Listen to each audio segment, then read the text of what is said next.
guanina y citosina. Entonces, esa secuencia que es muy larga, que puestos esas moléculas una detrás de otra llegaría de la Tierra a la Luna, está tan enrollada en sí misma que cabe dentro del núcleo de cada célula de nuestro cuerpo. Entonces, nosotros todos tenemos los mismos genes y de gen tenemos dos copias, una heredada del padre y una heredada de la madre. El DNA contiene la información básica para la vida, es decir, a partir del DNA se sintetizan proteínas que son las efectoras de las funciones celulares que nos permiten vivir. Entonces, el proceso de formación de una proteína a partir del DNA incluye varios procesos celulares, entre los cuales están la transcripción, la traducción, el splicing y la modificación post-translacional. Todo eso dará lugar a una proteína. Cuando nosotros tenemos una mutación es que hay como un error ortográfico, un error de ortografía en la secuencia de ADN, en esas moléculas que son ACGT. Imaginaros que en vez de ACGT sería ACGA, y ese pequeño cambio ya puede dar lugar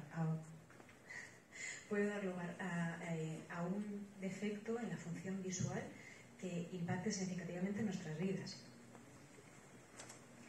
Entonces, las células de las que vamos a hablar en esta charla son fundamentalmente los bastones y los conos. Son las células fotorreceptoras de la retina, es decir, las células que captan la luz cuando entra dentro del ojo, y estas células transforman el estímulo visual, es decir, que capten ese fotón, esa luz, en un estímulo eléctrico que va a decirle al cerebro: ahí en la silla, ahí en la puerta. Entonces, tenemos dos imágenes en la diapositiva. La imagen de la izquierda es una imagen de la retina, y en la imagen de la derecha está dibujado dónde están los bastones y dónde están los conos. Los bastones, que son los principales responsables de la visión nocturna y de la visión lateral, están sobre todo en la periferia de la retina, y los conos sobre todo están en la parte central de la retina y se encargan de la visión central, de la visión de los colores, los contrastes y la adaptación a condiciones de luz intensa. En esta diapositiva hay dos imágenes. Las imágenes son iguales. Es una montaña con un lago y una cabaña y un parque. Entonces, la imagen de la izquierda muestra cómo ve una persona que tiene distrofia de bastones y conos, es decir, una persona en la que los bastones están más afectados y que los conos se pueden afectar más adelante en la evolución de la enfermedad. Entonces, este tipo de personas ven que no ven bien de noche y sobre todo no ven los laterales, es decir, nosotros no vemos dónde acaba la montaña. En la imagen de la derecha aparece una imagen correspondiente a un enfermo de distrofia de conos y bastones, es decir, los conos afectan antes la visión central. Vemos que hay una mancha negra en nuestra visión central y no vemos lo que hay a través de esa mancha negra. Sin embargo, la visión lateral está conservada. Entonces, aunque estas dos células que capten la luz,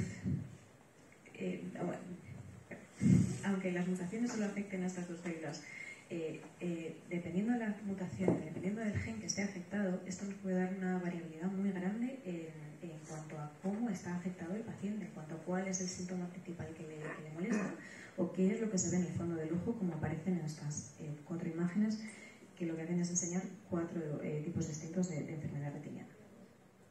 Vamos a hablar también de los tipos de herencia. Vamos a hablar de tres tipos de herencia. El primero de ellos se llama autosómica dominante y no tiene relación con los cromosomas sexuales, con el X y con el Y. Afecta al resto de cromosomas. Entonces, hemos dicho antes que todos tenemos dos copias de DNA, uno heredado de la madre y otra heredada del padre. Entonces, en el tipo de herencia autosómica dominante tenemos que hay una mutación en una de las dos copias que tenemos. Los portadores de esa mutación suelen ser afectos, es decir, que suelen enfermar cuando tienen esa mutación en su DNA. Los pacientes que son afectos, los pacientes que tienen esta mutación, tienen un 50% de posibilidades de pasarlo a la siguiente generación. Entonces, en el dibujo que tenemos en la diapositiva, vemos que hay un hombre que se dibuja como un cuadrado, que es un portador, está dibujado de rosa, un portador y un afecto, que tiene hijos con una mujer, el círculo, que no tiene mutación. Entonces, esas dos personas tienen 6 vástagos.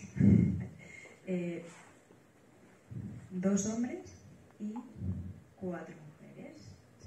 Entonces, de los 2 hombres, de los 2 varones que han tenido, el 50% está afectado afectado, es decir, ha heredado esa mutación, y de las hembras que han tenido, de las hijas que han tenido, también el 50% están afectadas porque han heredado esa mutación del padre.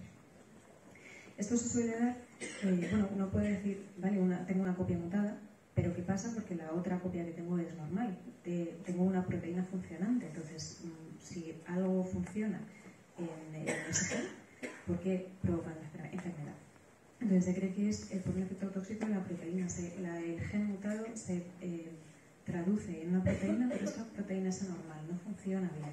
Puede tener un efecto tóxico que haga que el fotorreceptor, que la célula, acabe muriendo.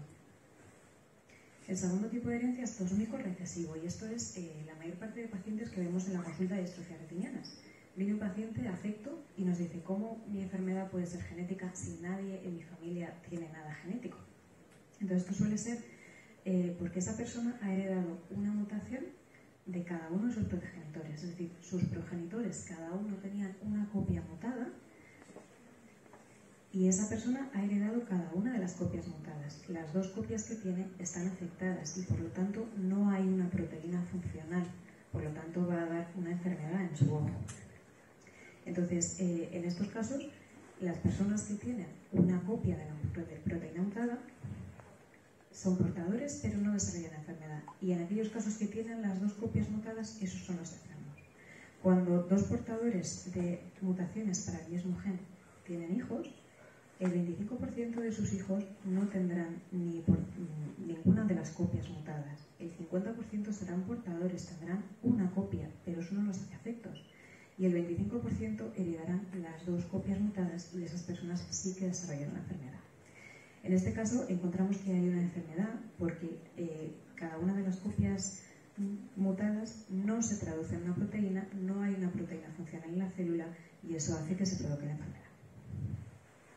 Y el tercer tipo de herencia, este sí es legado al sexo, tiene que ver con los cromosomas X y es el caso del gen RPGR. Entonces, de manera general, pero no en todos los casos porque todo tiene su puntualización, las mujeres son portadoras y no desarrollan la enfermedad y los hombres, todos los hombres que tienen ese cromosoma X afectado desarrollarán la enfermedad. Es decir, mujeres portadoras no enfermas, hombres enfermos. Entonces, vemos en el dibujito de la diapositiva que una mujer portadora puede dar su cromosoma X mutado a un hombre o a una mujer. Si una mujer hereda ese cromosoma X, será portadora, pero no desarrollará la enfermedad. Y sin embargo, si lo hereda un hombre, que solo tiene un cromosoma X, a diferencia de las mujeres, no tiene otro cromosoma X normal para compensar, desarrollará la enfermedad. Vale. Pues yo trabajo en la sección de retinopatías hereditarias de la Fundación Jiménez Díaz junto con la doctora Jiménez y la doctora Carreño. Entonces, nosotras vemos pacientes con retinopatías hereditarias. Lo que hacemos en la consulta es tomarles la historia clínica a todos los pacientes, preguntarles qué síntomas tienen, desde cuándo los tienen, cómo ha sido la evolución, si rápida, cuál es el principal problema y en general pues estos datos nos sirven para saber cómo podríamos ayudarles. También hacemos una exploración, les vemos el fondo del ojo, les hacemos imágenes, o sea, les tomamos imágenes del fondo del ojo y todos estos datos nos sirven para orientar un diagnóstico. Es decir, nos pueden sugerir cuál es la enfermedad que tienen y cuál es el gen afectado que tienen. Pero el diagnóstico último lo da el test genético. Nos da la confirmación a nivel molecular de cuál es el problema principal de ese paciente. También les hacemos seguimiento en el cual vemos la evolución de la enfermedad, si avanza rápido, avanza lento, o si hay algo que podamos tratar. Por ahora, aparte del Luxturna, que David nos hablará más adelante de él, no hay tratamientos para enfermedades de distrofias retinianas, pero sí podemos, por ejemplo, operar la catarata o tratar el líquido del fondo del ojo o cualquier otro tipo de complicación que tengan en el fondo del ojo. Entonces, el test genético es necesario hacerlo en todos los pacientes porque tenemos que saber cuál es el principal problema. Solo sabiendo el gen que está mutado, podríamos orientar a ese paciente hacia un ensayo clínico que tenga que ver con terapias génicas. Entonces, cuando hacemos un test genético, lo que nos encontramos es mutaciones, es decir, errores ortográficos en la secuencia del DNA. Nosotros ahora mismo tenemos bastante información sobre qué problemas dan, qué mutaciones en qué genes. Entonces, a veces nos tendrá una mutación determinada, un gen determinado en el test genético y nosotros podemos comparar eso con lo que vemos en el fondo del ojo, con lo que nos cuenta el paciente. Es decir, que la información que nos da el test genético y la información clínica que nos da el paciente tienen que ser concordantes. También es verdad que a veces encontramos cosas que son mutaciones, que son errores genéticos, que no dan lugar a una enfermedad. Es decir, hay mutaciones benignas que sabemos que hay una alteración en la secuencia de ADN, pero eso no da lugar a una proteína malfuncionante, no da lugar a una enfermedad. Y a veces no siempre se llega a un diagnóstico, a pesar de que hagamos un test genético. En nuestro centro, en la Fundación y en otros centros que reportan sus datos, la rentabilidad diagnóstica de un test genético es entre un 60 y un 70%. Entonces es un dato muy bueno porque hay un 60 o un 70% de pacientes que diagnosticamos con el test. Pero visto desde el otro punto de vista, todavía hay un 30 o 40% de pacientes que no llegamos a saber cuál es el diagnóstico. Eso no significa que la enfermedad no sea genética, lo que significa es que la tecnología llega hasta donde llega y que quizá ahora no encontremos cuál es la causa, pero si le damos unos cuantos años, si le damos un poquito de paciencia, puede ser que la tecnología avance y dentro de un poco de tiempo lleguemos a la causa última. Entonces, cuando yo hacía la residencia, vi muy pocos pacientes de distrofias hereditarias. Sí, aún recuerdo de ver pacientes de distrofias hereditarias con mis adjuntos. Entonces no había ningún tipo de tratamiento, ni Luxturna, ni nada de la cirugía de catarata. Y era como muy descorazonador, primero para el paciente, que te dijeran que tenías una enfermedad de la vista que es progresiva y para que no hay tratamiento, y para el médico porque, bueno, pues quieres que a tu paciente le vaya bien, ¿no? Es bastante difícil dar este tipo de noticia y además es que además no puedo ayudarte. Pero todo esto está cambiando gracias a que ahora estamos haciendo ensayos clínicos que van encaminados a mejorar o enlentecer la progresión de la enfermedad.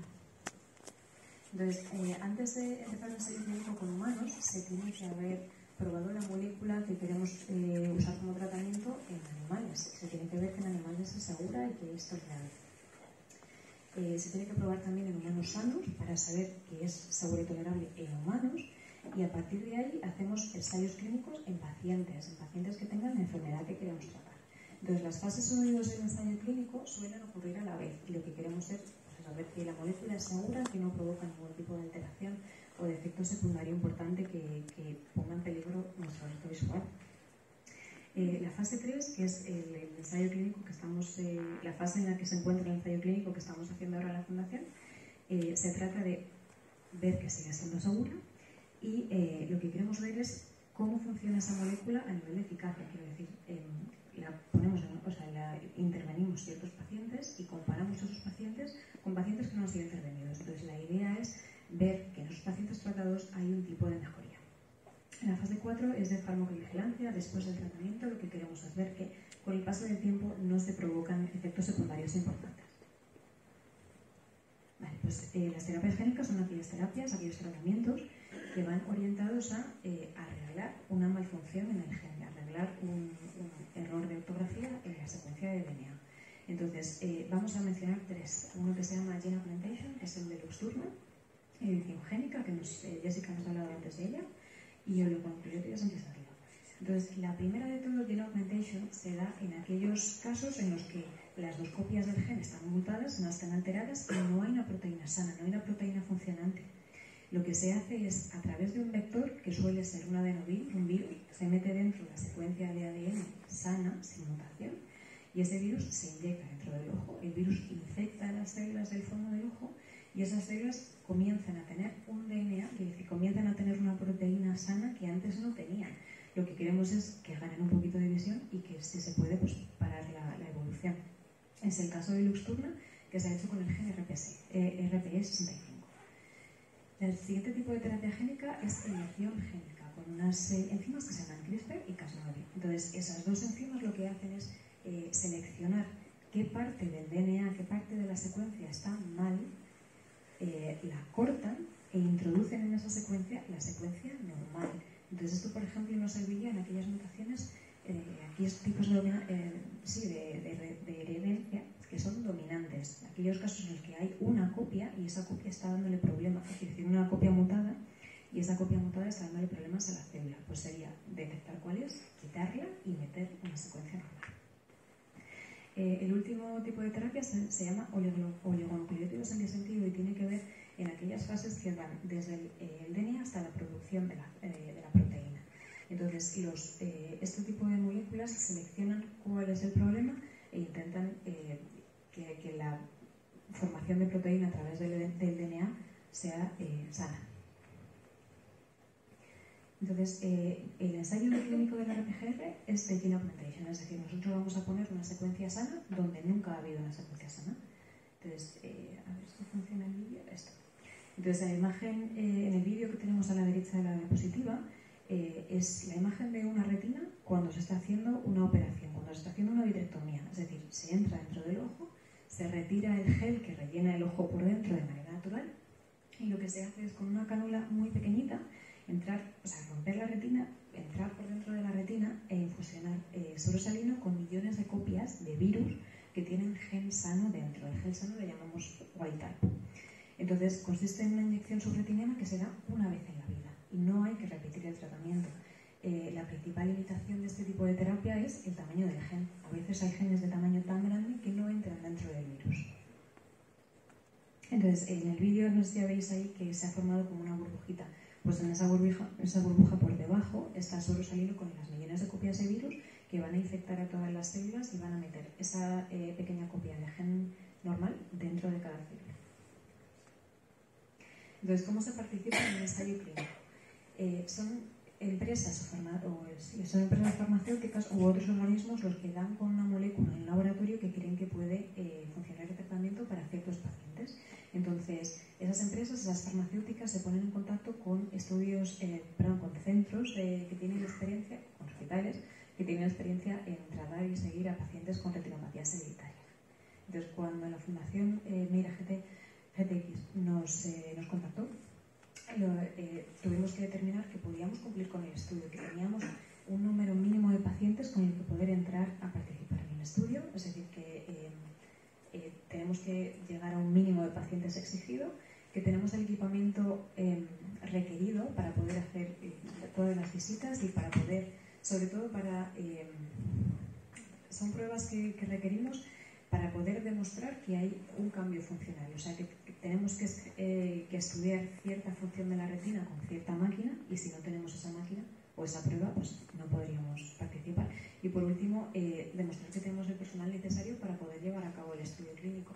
Al final, los ensayos clínicos, cada paciente, cada visita lleva mucho tiempo. Lo vamos a ver en una de las diapositivas más adelante. Entonces, tenemos que ser capaces de demostrar que tenemos los recursos y la logística necesarios para poder destinar a profesionales dentro del equipo para que vean ese paciente. Vale, pues pasamos ahora a hablar del ensayo clínico RPGR per se. Entonces, RPGR es un gen que va a dar una proteína que se llama retinitis pigmentosa GTPase reductor. Entonces, RPGR va ligado al X. Lo que hemos dicho antes es que las mujeres portadoras no suelen desarrollar enfermedad y los hombres portadores de la mutación en RPGR sí. Con RPGR pasa algo distinto, que no se da en todas las enfermedades ligadas al X, y es que algunas de las portadoras pueden desarrollar síntomas. En muy pocos casos serán unos síntomas tan severos como los de los hombres, pero se han dado casos en los que hay mujeres con retinosis pigmentosa muy avanzada. RPGR puede dar lugar a dos tipos de enfermedades. Una es distrofia de bastones y conos, es decir, retinosis pigmentosa, en la cual el paciente tiene sobre todo problemas de visión de noche y visión lateral. Y el otro tipo que puede dar es de conos y bastones, es decir, que se afectan primero los conos, la visión central, y después puede afectarse el resto de la visión periférica. En el estudio nos pidieron que solo entraran pacientes con retinitis pigmentosa. Entonces, es un ensayo de casos y controles, es decir, los casos son aquellos pacientes que reciben el tratamiento y los controles aquellos con los que comparamos los casos. Es aleatorizado. Cada paciente que entra dentro del estudio, de manera aleatoria, se divide en dos brazos. El brazo 1 es el que tiene el tratamiento inmediato, en el que se le hace la inyección desde que entra en el estudio y luego se estudia cómo va evolucionando. Y el brazo 2 es el que se decide esperar un plazo de un año antes de poner la inyección. Es un estudio de fase 3, entonces eso quiere decir que la molécula ha demostrado ser segura y tolerable en fases previas, y además es multicéntrico porque 28 países distintos están participando y en total tenemos 95 pacientes en el ensayo. Entonces, la hipótesis del ensayo clínico para la terapia génica en este gen es demostrar que mediante la inyección del vector los pacientes mejoran su percepción visual, y esto se tiene que constatar en una prueba que se llama microperimetría estática, que lo que demuestra es si la sensibilidad retiniana aumenta tras el tratamiento.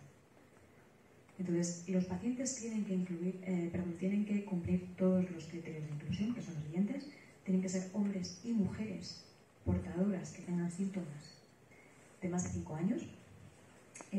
Su retinitis tiene que estar causada por RPGR y no otro gen, que tienen que preservar cierta función retiniana, tienen que tener problemas de movilidad con poca iluminación, y para constatar esto se llevaba a los pacientes a Bélgica, donde se les hacía un laberinto con poca iluminación y muchos obstáculos. Entonces, dependiendo de cómo hicieran ellos ese laberinto, podían entrar o no en el ensayo. Que sean sanos, según el ensayo clínico, el examen físico y pruebas de laboratorio, y que sean capaces de dar consentimiento, como que quieren entrar voluntariamente en ese clínico. Los pacientes en edad fértil tienen que atenerse a o bien ser sexualmente inactivos o bien utilizar anticonceptivos, porque no sabemos si lo que estamos inyectando en el ojo puede tener que afectar al feto si la mujer se queda embarazada. Tienen que estar dispuestos a tomar corticoides sistémicos, y esto se hace porque una vez que se hace la inyección, eso puede originar cierta reacción inflamatoria que puede acabar con un potencial efecto beneficioso del tratamiento. Entonces, para disminuir esa reacción inflamatoria, damos los corticoides, pero a su vez son tratamientos que tienen unos efectos secundarios importantes. Entonces, los pacientes tienen que saber estos efectos secundarios y estar de acuerdo con que quieran tratarse así. Y estar dispuestos a dar consentimiento para el uso de sangre y componentes sanguíneos recolectados a través del estudio para la investigación de respuestas inmunes al producto de investigación. Y a su vez tienen que no cumplir ninguno de los criterios de exclusión, que son que haya tenido una cirugía ocular en los 3 meses previos a la inclusión, que se prevea que necesite una cirugía ocular en los 6 meses próximos, es decir, por ejemplo, que se tenga que operar de catarata, que tenga una historia de implante ocular de cualquier tipo, salvo que sea una lente intraocular puesta durante una cirugía de catarata, que tenga complicaciones en el fondo del ojo como una neovascularización coroidea.